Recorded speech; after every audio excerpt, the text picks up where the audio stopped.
Yeah, the 5000 and the Mako V58.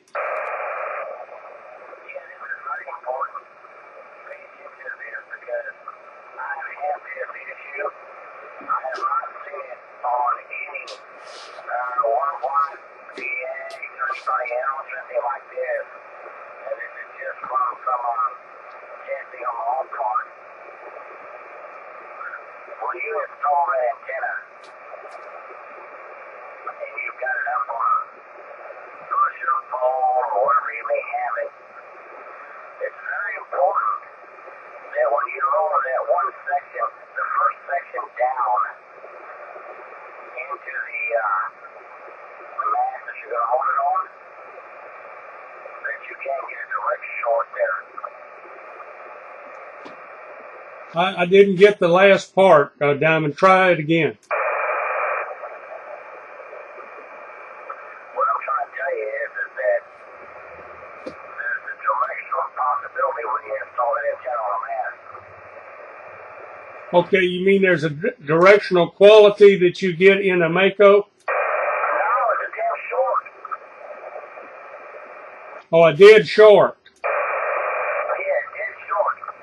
I have never in my life even seen a Mako except already installed. I've never seen one up close. I've never even owned one. I don't know why that is. I got everything else, it seems like, but never had that one. Well, you think it has to do with that bolt that goes through the insulator? Well, that's part of it. Because what you do is when you load it down with your mast and you set it up, and that bolt hits something, you know, that bolt hits that mast, you got a dead short.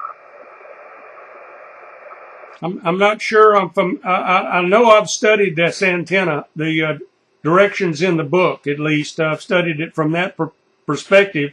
And I've questioned a lot of things about it, like where the bottom is and how do they measure overall length and all that. But I'm not. Does that mast can go either on the outside or the inside of that antenna, right? Exactly. Okay, you're talking about when you stick the mast up inside of it that it gets can short out. Exactly. Yeah, I could see that as a possibility. I don't know how they intended you to prevent that. I know there's some contorted little collar that fits over that thing and a bolt or something that goes through and supposed to stop the mast from going so far or secure it to the mast or do something in there, you know. If you don't see things like that up close and personal, sometimes it's hard to get from a picture. Well, the thing was is that, I mean, I had my antenna, I had everything all hooked up pretty much, you know, I'm measuring this or that or whatever, and then I put it up there, and bam, on my mast, I've got, you know, I'm up in the 3 mast from beyond, so what the hell's going on, you know, and I kept on, and I took it apart, and then I, you know, resoldered, you know, the 259 wire, you know, to the loop, and I did that, and every time I set it down on there, I've got a dead short. Yeah, well, I have seen them burn, too much power in them, and arc over to that bolt that the radiator sits down against. I think the radiator comes down against that bolt from the top, and you're saying the mast can go up in there far enough if you use if you put the mounting bracket on the antenna over the mast that you mounted on, that mast can go up inside there and touch the other side of the bolt. That's no bueno there. Exactly. You know, and not to mention, really, all those insulators and all that on there now, I replaced all those on mine. It's all crap. It's junk. Which one is that? Every piece of plastic that they got in that antenna is junk. Every piece of connector that they got on there is junk. Every piece of screws they got on there is junk. Well, I do know that Mako, they were going down and they kept cutting corners everywhere they could. At least the story I was getting. I didn't, like I said, never saw one of them, so I don't know. But I understand they started back doing a little bit better, and some of the guys are even saying they got better tubing now, and they're starting to slot their tubing again. You know, Mako stopped slotting all their tubing before they went out of business or sold out. So, you know, I wouldn't be surprised. It just depends on when you bought it. And they just recently, this new outfit that owns it, just recently updated their instructions. Have you seen the new instructions? No, I haven't, but I changed all mine. Like I said, I'm modified mine.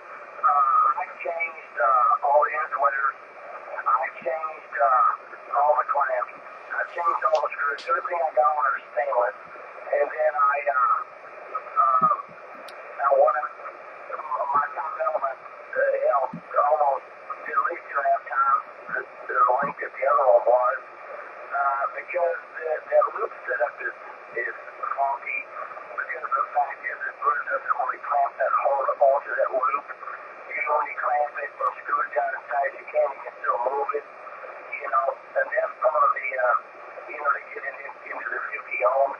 And I ran it across my antenna analyzer, you know, and I moved it around and et cetera, et cetera. So my best bet was to just hard wire, you know, my 259, you know, to the loop, and then I just adjusted it on top of my bottom mast. Yeah, would you do? Just run your coax right out through to the loop and run it to the ground on the other side? Just use the coax instead of using that jumper wire and all that business? No, I should have a jumper wire on there, but it's hard. And my jumper wire going to that loop, there's where you stay. Well, not moving that again. You know, and that's to get your 50 ohms, 50 ohms or whatever, but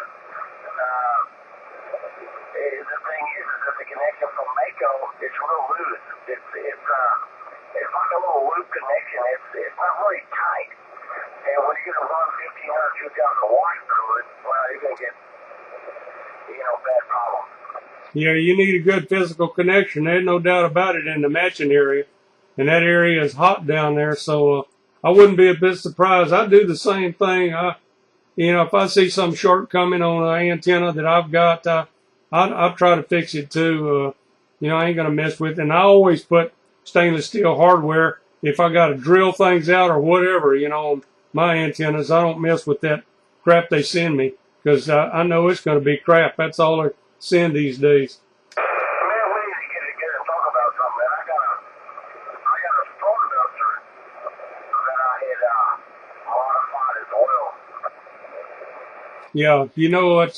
That's my favorite antenna, didn't? Yeah, I know that. Yeah, that's what this little Marconi that I got kind of resembles that. It uses seven 102-inch whips. I've got 4 slanted down. I've got 3 out horizontal. They're screwed into A99, 289 A99 hubs I've got on the mast pipe. I've got an L bracket for the insulating part of the antenna. And then I've got a 102-inch whip sticking out the top of it, and it looks like a porcupine.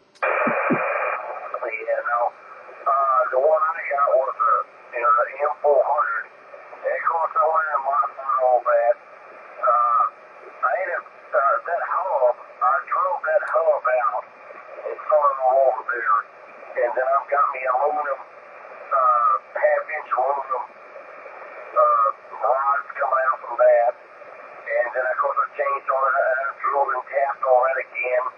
I got nice stainless steel bolts on that into my 3-element. And then I changed that crap stinger that, I don't know what that was, extruded or whatever that was, with other little flip or whatever. So I changed that, and then I've got it bolted onto a mast, and therefore I gotta go, gang. coax straight down through the This is Marconi. mast, which is destined for TBI. Old Grandpa on the air.